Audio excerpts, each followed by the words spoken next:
How to export Snapchat photos to gallery. That's what I will show you in this video. But before we begin, make sure to subscribe to the channel and ring the bell to get notified whenever a new video is uploaded. With that said, let's get started.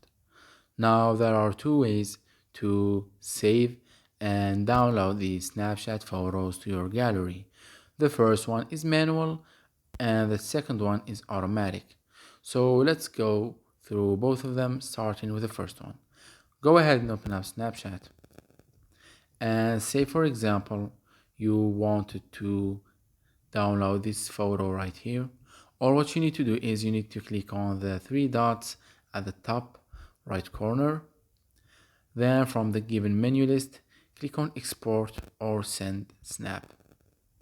You will be redirected to this page right here, from which you will see the section that says share to, and it has some icon on it. Scroll them to the right till you find the download icon. Click on it, and as you can see, it tells you that the snap is being exported and it now has been downloaded and saved to your gallery.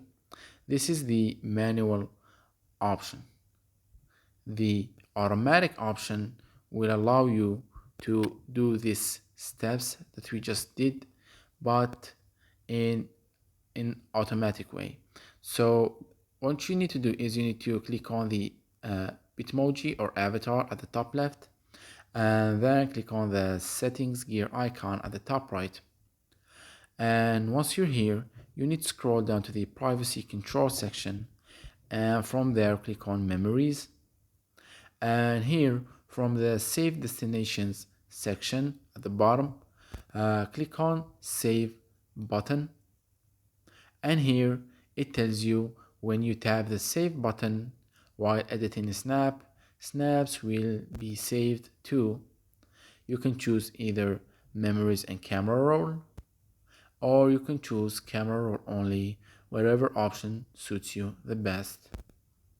And once you do that, snaps will be saved automatically to your gallery without going through the manual way. It's that easy and simple. So that was it for this video. That's how you can export, download or save Snapchat pictures and photos to your phone gallery. If you have any questions, please leave them in the comment section down below. With that said, see you in the next video.